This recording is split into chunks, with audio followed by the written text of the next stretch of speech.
प्यारे बच्चों, welcome to Brihan Mumbai महानगर पालिका शिक्षण विभाग MCGM वर्चुअल क्लासरूम में आप तमाम का बहुत बहुत इस्तकबाल है। और जैसे कि आपको पता है कि स्कूल्स हमारे फिलवक्त बंद है, लेकिन तालीम का सिलसिला रुका नहीं है, थमा नहीं है। और जो है हम आपके सामने रोज़ बरोज़ जो है नए नए लेक्चर्स के साथ जो है हाजिर होते हैं। तो वैसे ही आज का हमारा एक नया इंटरेस्टिंग सेशन लेकर हम आए हैं आपके साथ, और मैं हूँ आपकी मौलमा शेख ज़रीन सबा। तो चलिए शुरुआत करते हैं हमारे आज के सेशन की। देख रहे हैं जमात पंजुम के लिए मज़मून साइंस, और आज का हमारा टॉपिक है हमारी ज़मीन और हमारा निज़ाम शमसी, our earth and our solar system. ये पार्ट 2 है। इस मौजू पर एक वीडियो पहले मैं डाल चुकी हूँ, उम्मीद है वो आप लोग देख चुके होंगे। और मैं हूँ आपकी मौलमा ज़रीन सबा। तो चलिए हम शुरुआत करते हैं। आपको याद होगा लास्ट टाइम हम निज़ाम शमसी के बारे में देख चुके हैं। आपको पता है कि हमारा सोलार सिस्टम किस तरह से है, और उसमें जो है दीगर सैयारे सूरज के अतराफ किस तरह से अपने अपने मदार पर गर्दिश। निज़ाम शमसी में सूरज और सैयारों के अलावा और भी दीगर फल्की अजसाम मौजूद हैं। तो आज हम उन दीगर फल्की अजसाम के बारे में मालूमात हासिल करेंगे।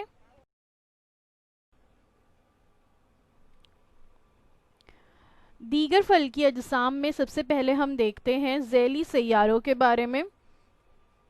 कुछ फल्की अजसाम सैयारों के अतराफ गर्दिश करते हैं, उन्हें ज़ैली सैयारे कहते हैं। हम जानते हैं कि निज़ाम शमसी में सूरज के अतराफ दीगर सैयारे गर्दिश कर रहे हैं, है ना। और उन सैयारों के अतराफ भी कुछ फल्की अजसाम हैं जो गर्दिश कर रहे होते हैं, उन्हें ज़ैली सैयारे कहते हैं। जैसे हमारी ज़मीन के अतराफ चांद गर्दिश कर रहा है, तो ज़मीन के कितने चांद है? एक ही चांद है।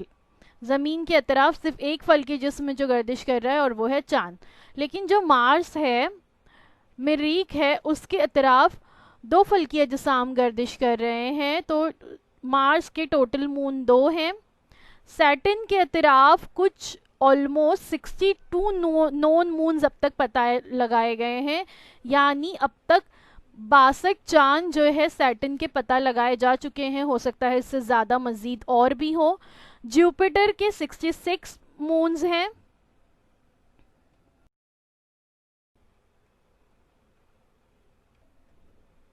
नेपच्यून जो है, नेपच्यून के 12 मून्स हैं। यूरेनस के 27 मून्स हैं। तो निज़ाम शमसी में कई सैयारों के जो है ज़ैली सैयारे हैं, और बहुत ज़्यादा तादाद में हैं। तो सैयारे अपने अपने ज़ैली सैयारों के साथ सूरज के अतराफ गर्दिश कर रहे हैं। यानी सिर्फ ये सैयारे ही नहीं सूरज के अतराफ गर्दिश कर रहे हैं, बल्कि इनके ज़ैली सैयारे भी सूरज के अतराफ गर्दिश कर रहे हैं। तो समझ हैं, ज़ैली सैयारों को भी सूरज से ही रोशनी हासिल होती है। चूँकि हमने देखे कि ज़ैली सैयारे भी जो है वो अपने सैयारों के साथ सूरज के तरफ भी गर्दिश कर रहे हैं, तो ज़ैली सैयारों को भी रोशनी कहाँ से हासिल होती है? सूरज से ही रोशनी हासिल होती है। रात में आसमान पर हमें चांद नज़र आता है, वो खुद के महवर पर गर्दिश करते हुए ज़मीन के तरफ भी गर्दिश करता है, इसीलिए इसे ज़मीन का ज़ैली सैयारा कहा जाता है। यानी ये चांद जो है हमारे अर्थ का नेचुरल सैटेलाइट है, क्योंकि ये चांद अपने महवर पर गर्दिश करते हुए महवरी गर्दिश करने के साथ साथ ज़मीन के अतराफ मदारी गर्दिश भी करता है। महवरी गर्दिश और मदारी गर्दिश क्या है, ये हम लास्ट वीडियो में देख चुके हैं। तो ज़मीन का ज़ैली सैयारा एक ही है, और वो है चांद।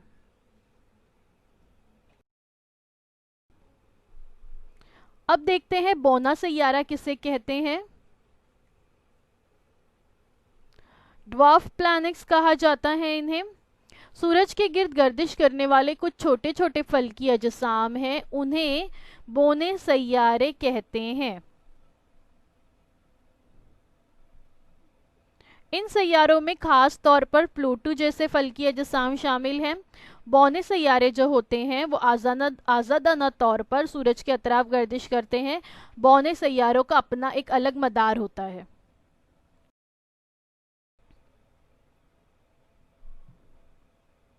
देखिए ये भी सूरज के अतराफ गर्दिश करते हैं, और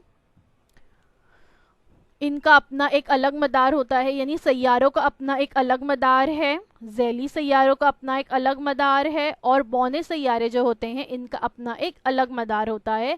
इसमें जो बहुत अहम फल्की जिस्म है वो है प्लूटो। तस्वीर में आप देख सकते हो, इसे जो है बौना सैयारा कहते हैं।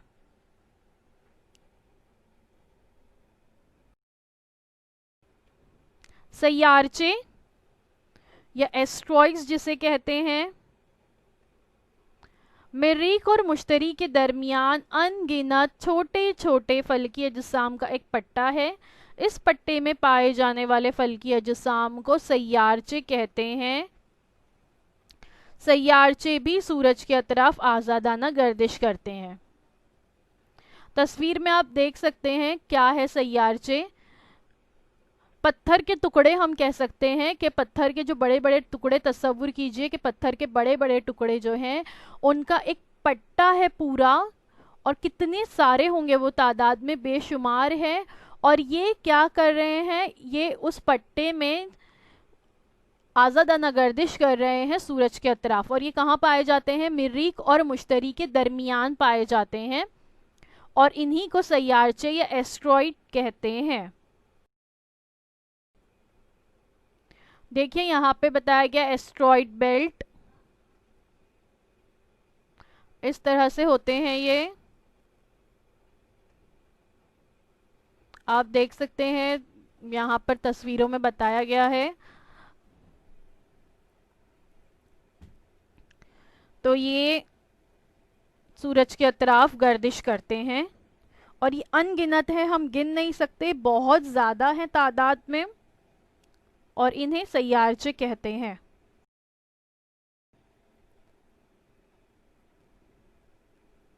सूरज की बनिस्बत निज़ाम शमसी के दीगर फल्की अजसाम जसामत में बेहद छोटे हैं। इन अजसाम की बनिस्बत चाँद ज़मीन से बहुत करीब है, इसीलिए चाँद सूरज से बहुत छोटा होने के बावजूद भी हमें बड़ा नज़र आता है। देखिए रात के वक्त जब हम आसमान में चाँद को देखते हैं तो वो हमें बहुत बड़ा नज़र आता है। ऐसा क्यों?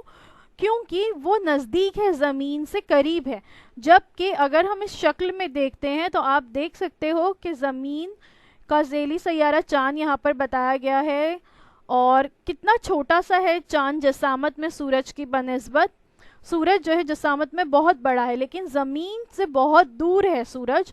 इस वजह से हमें सूरज छोटा नज़र आता है और चाँद हमें बड़ा नज़र आता है, क्योंकि वो करीब मौजूद है।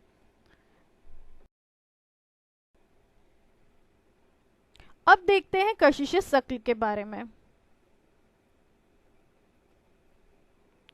कभी आपने सोचे कि ये जो तमाम जितने भी सैयारे हैं, सैयारचे हैं, बौने सैयारे हैं, ज़ैली सैयारे हैं, ये तमाम अपने अपने रास्तों पर ही कैसे गर्दिश करते हैं? कभी ऐसा क्यों नहीं होता कि ये आपस में जो है एक दूसरे से टकरा गए या एक दूसरे के बीच में आ गए?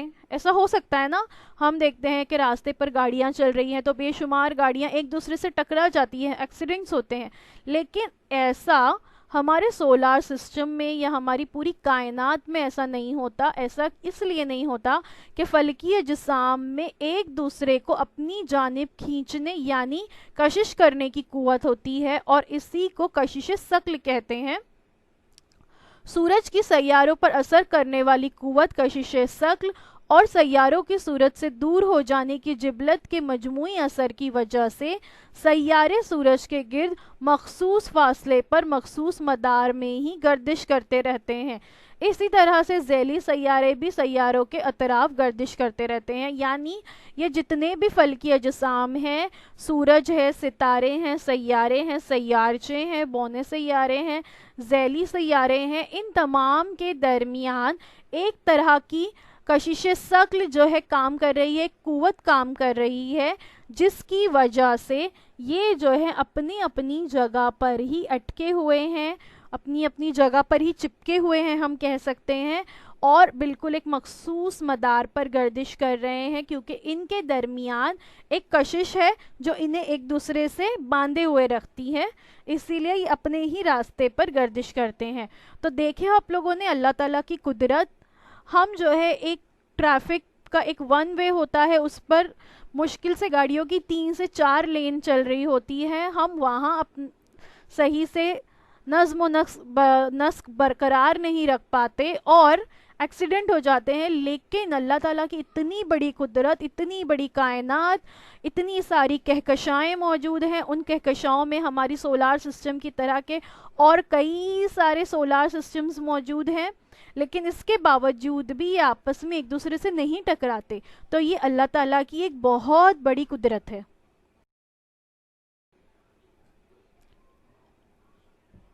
बिल्कुल वैसे ही ज़मीन के अतराफ जो है चांद क्या कर रहा है, गर्दिश कर रहा है। तो ज़मीन के तरफ ये जो चांद गर्दिश कर रहा है, और चांद ज़मीन किसके तरफ गर्दिश कर रही है, सूरज के तरफ गर्दिश कर रही है ना। तो ज़मीन की कशिश की वजह से चांद जो है वो बिल्कुल ज़मीन के अतराफ ही गर्दिश करता है, और सूरज के अंदर भी अपनी एक कशिश मौजूद है जिसकी वजह से ज़मीन जो है वो सूरज के अतराफ गर्दिश कर रही है। कभी आपने सोचे कि बॉल को जब हम फेंकते हैं तो बॉल ऐसे हवा में ऊपर क्यों नहीं जाता, हमेशा नीचे ज़मीन पर ही क्यों आ जाता है ना। ज़मीन पर आता है बॉल, ऊपर क्यों नहीं चला जाता हवा में। और ज़रा सोचिए कि ये चीज़ें किस सिमत में गिरती हैं। दरख्त के टूटे हुए पत्ते, फूल, फल, पहाड़ों से टूटने वाले पत्थर, आसमान से बरसने वाली बारिश। सोचिए सोचिए, ये तमाम चीज़ें हमेशा नीचे की जानिब ही गिरती हैं। तो ऐसा क्यों है। ज़मीन की कशिश की वजह से तमाम चीज़ें ज़मीन पर कायम रहती है। कोई चीज़ ताकत से ऊपर भी हम अगर फेंकें तो वो आखिरकार आकर ज़मीन पर ही गिरती है। तो ये किस वजह से होता है, ज़मीन की कशिश सक्ल की वजह से होता है। ज़मीन की जो ग्रेविटेशनल अट्रैक्शन है, कशिश सक्ल है, उसकी वजह से तमाम चीज़ें ज़मीन पर ही गिरती हैं। एक नया लफ्ज़ सीखते हैं आज, और ये नया लफ्ज़ है खला या स्पेस जिसे कहते हैं। तो क्या है ये, सैयारों सितारों के दरमियान पाई जाने वाली जो खाली जगह है उसे खला कहते हैं या स्पेस कहते हैं। आगे हम इस लफ्ज़ का बहुत इस्तेमाल करने वाले हैं। ज़मीन से दूर आसमान में नज़र आने वाले फल्की अजसाम के ताल्लुक से इंसान को हमेशा से तजस्सुस रहा है। उसने सोचा कि इस ताल्लुक से तहकीक करने के लिए वहाँ तक जाना चाहिए, लेकिन ज़मीन पर से किसी चीज़ को खला में भेजने के लिए, स्पेस में भेजने के लिए उसे ज़मीन की कशिश सक्ल की कुव्वत से ज़्यादा कुव्वत का इस्तेमाल करके फेंकना पड़ता है। इसीलिए इस्तेमाल होने वाली इस तकनीक को खलाई सैटेलाइट मशीन कहते हैं। ठीक है, इस तरह की खलाई सैटेलाइट मशीन जो है, जो आप तस्वीर में देख सकते हैं, ये जो है आसमान में फेंकी जाती है। कितनी ज़्यादा कुव्वत लगानी पड़ती है, जितनी ज़मीन की कशिश सक्ल है, ग्रेविटेशनल फोर्स से भी कई ज़्यादा फोर्स से इसे फेंकना पड़ता है। समझ में आया। तो आज हम इसके बारे में देखते हैं। भारतीय खलाई मुहिम, स्पेस और खला, ये नाम आपने सुना। अब जो है देखते हैं भारत ने खलाई मुहिम में क्या क्या कारनामे अंजाम दिए। भारतीय खलाई तहकीकी अदारे, इसरो का नाम आपने सुना होगा, इंडियन स्पेस रिसर्च ऑर्गेनाइजेशन, इसको इसरो कहते हैं।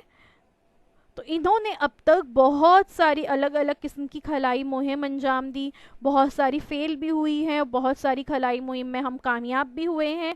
तो आज हम इसके बारे सबसे पहले देखते हैं चंद्रयान के बारे में। भारतीय खलाई तहकीकी इदारे ने चांद पर 22 अक्टूबर 2008 को एक तैयारा रवाना किया था, और इस मुहिम को चंद्रयान 1 के नाम से जाना जाता है। आप यहाँ पे तस्वीर में देख सकते हो। इसके बाद चंद्रयान 2 भी लॉन्च किया गया था, वो भी सक्सेसफुल रहा। तो ये जो आप तस्वीर में देख रहे हो, ये चंद्रयान की तस्वीरें हैं। इस तरह का जो है सैटेलाइट होते हैं। फिर सैटेलाइट में से अंदर से एक मशीन निकलती है जो पूरे चांद का जायज़ा लेती है। इस मशीन में कैमरे लगे हुए होते हैं और इस कैमरे से ही ऑटोमेटिकली मशीन जो है तस्वीरें खींचकर फिर वो तस्वीरें ज़मीन पर भेजती है। इसरो के जो ऑफिस है वहाँ पर ही तस्वीरें भेजी जाती है और फिर वहाँ पर साइंटिस्ट इस पर रिसर्च करते हैं। देखिए मैं आपको बता रही थी ना, इस तरह से ये तस्वीरें भेजी जाती है चांद की। ये इस तरह से सैटेलाइट लॉन्च होता है। उसके बाद सिग्नल्स पहुंचाए जाते हैं ज़मीन पर और फिर इससे जो है छोटा सा कैमरा होता है इसमें लगा हुआ और फिर उससे चांद की तस्वीरें लेकर ज़मीन पर भेजी जाती है।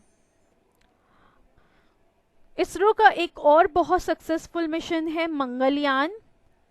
मिशन मंगल जिसे कहा जाता है। मार्स ऑर्बिट मिशन, MOM ये नाम से ये मशहूर है। और इस पर मंगलयान पर एक मूवी मिशन मंगल भी बनाई गई थी। बहुत अच्छी और इंटरेस्टिंग मूवी है, आप लोग ज़रूर देखिए ताकि आपको समझ में आए कि मंगलयान जो है वो किस तरह से सक्सेसफुल हुआ। 5 नवंबर 2013 को मंगलयान मरीख सैयारे की सिमत में रवाना किया गया। ये तैयारा मरीख के मदार में 24 सितंबर 2014 को पहुंच गया। पहली ही कोशिश में इसरो ने ये कामयाबी हासिल की है। भारत के ये दोनों तैयारे यानी चंद्रयान और मंगलयान बगैर इंसान के हैं। ये तैयारे चांद और मरीख के गहरे मुशाहिदे के लिए भेजे गए। चंद्रयान चांद पर भेजा गया, मंगलयान मंगल पर यानी मार्स पर भेजा गया, उर्दू में जिसे मरीख कहते हैं।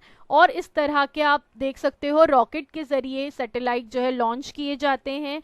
ये तस्वीर जो आपको नज़र आ रही है DD नेशनल से ली गई मंगलयान की तस्वीरें हैं।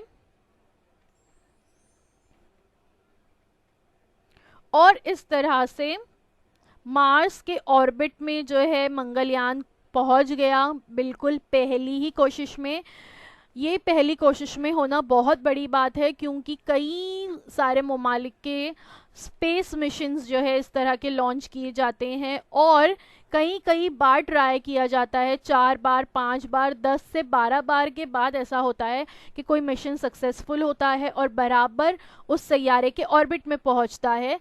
लेकिन हमारी इसरो की ये बहुत बड़ी कामयाबी है कि पहली ही कोशिश में ये जो सैटेलाइट है वो मरीख की सिमत में रवाना हुआ और उसके मदार में भी पहुंच गया, उसके ऑर्बिट में पहुंच गया। अब हम देखते हैं रॉकेट के बारे में कि ये सैटेलाइट एक्चुअल में लॉन्च किस तरह से किए जाते हैं। दिवाली के पटाखों में रॉकेट नाम का एक पटाखा होता है ना, और इसमें धमाका के ठोस मादा भरा हुआ होता है जिसका तेज़ी से एहतराक होकर बहुत ज़्यादा तवानाई पैदा होती है। इस तरह से फिर हवा में जब वो रॉकेट पहुंचता है तो आसमान में इस तरह से खूबसूरत मंजर दिखाई देता है ना। तो रॉकेट की तरह की बनावट की वजह से पटाखा मखसूस सिमत में ढकेला जाता है। बिल्कुल इसी तर्ज पर ये रॉकेट भी काम करते हैं। ये रॉकेट जो होते हैं ये सैटेलाइट्स को लेकर जाते हैं आसमान में और फिर एक मखसूस जगह पर पहुंचकर ये खुलते हैं, इस तरह से हैं। देखिए खलाई तैयारे को खला में भेजने के लिए ताकतवर रॉकेट का इस्तेमाल किया जाता है।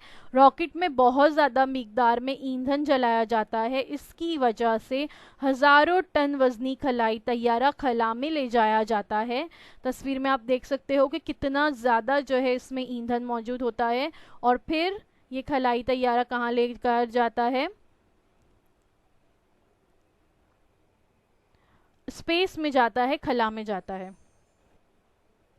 और जैसे मैं आपको बता रही थी कि क्या होता है फिर एक स्पेस में पहुंचने के बाद ये रॉकेट जो है खुल जाता है, फिर इसमें मौजूद जो सैटेलाइट है वो बाहर आ जाता है और रॉकेट के जो बकिया हिस्से हैं वो तहस नहस हो जाते हैं, वो स्पेस में ही घूमते रहते हैं जिसे स्पेस गार्बेज कहते हैं।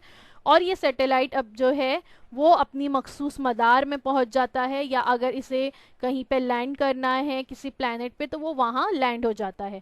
20वीं सदी में दुनिया के चंद ममालिक ने खलाई परवाज और खलाई तैयारे से मुतालिक टेक्निक, रॉकेट टेक्नोलॉजी में बहुत ज़्यादा तरक्की हासिल की। हमारा इंडिया में इसमें शामिल है, जिसने रॉकेट टेक्नोलॉजी में बहुत ज़्यादा तरक्की हासिल की है।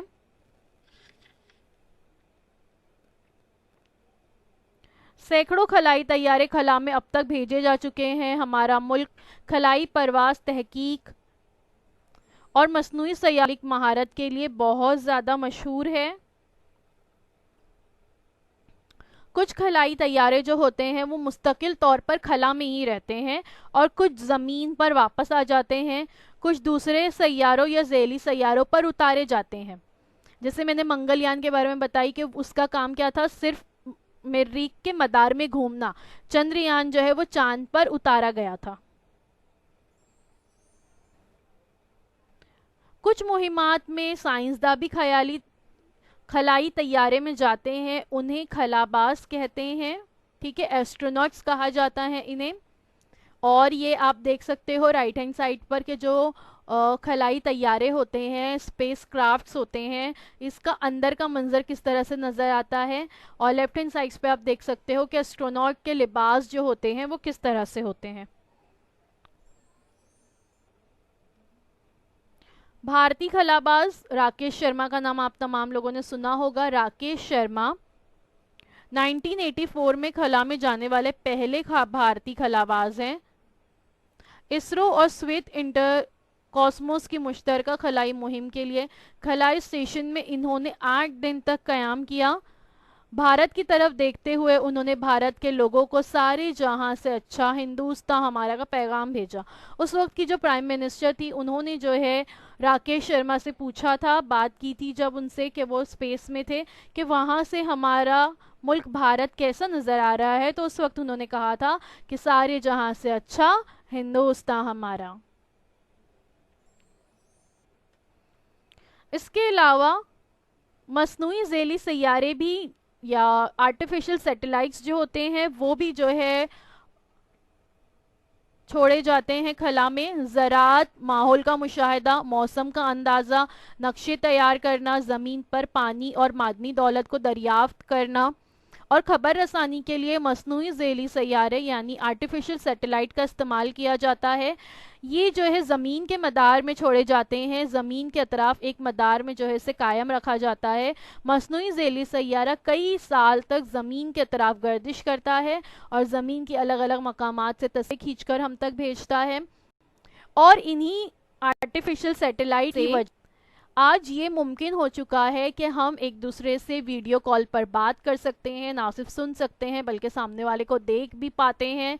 जो ये सारे नेटवर्क का मजबूत सिस्टम मौजूद है, ये नेटवर्क एक जगह से दूसरी जगह कैसे पहुंचते हैं, इन सैटेलाइट के ज़रिए ही पहुंचते हैं।